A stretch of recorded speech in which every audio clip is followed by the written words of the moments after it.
ஒரு டம்ளர் எவ்வளோ? பார்க்காம இல்ல எனக்கு மொத்தமா எவ்வளோ வச்சிருக்கீங்க?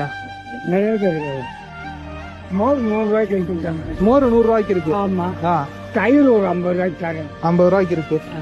அவ்வளவுதானா? சரி, ஒரு நாளைக்கு உங்களுக்கு வியாபாரம் பண்ண எவ்வளவு கிடைக்கும்? எனக்கா ஆ, ஒரு நாளைக்கு எனக்கு 150 ரூபா கிடைக்கும். 150 ரூபாயா? உங்களுக்கு உதவி பண்ணணும்னு தோணுச்சு. வெயில்ல கஷ்டப்படுறீங்கல்ல, உங்களுக்கு 10 நாள் வருமானத்தை கொடுக்கணும்னு நினைக்கிறேன். பரவாயில்ல பரவாயில்ல பரவாயில்ல பரவாயில்ல. பெரியவருக்கு தெரியும். ஆ. அடுத்து வைக்கிறேன். ஆ, உனக்கு அது நல்லா இருக்கு. தயிர் வாங்கணும். இல்ல வேணாம்ப்பா, வேணாம், உங்களுக்கு தான். மோர் சாப்பிடுங்க. இல்ல வேணாம் வேணாம் வேணாம். மோர் சாப்பிட்டா தான் மனசாரு. எனக்கு வீட்டுல போய் என்ன நினைச்சுக்கிட்டே சாப்பிடணும். சரிங்க. நினைச்சுக்கிட்டே சாப்பிடணும். ஆ, போதுங்க, அப்படியே கட்டி கொடுத்து. அதெல்லாம் சொல்லக்கூடாது. இல்ல போதுங்க. ரொம்ப பிரமாதமா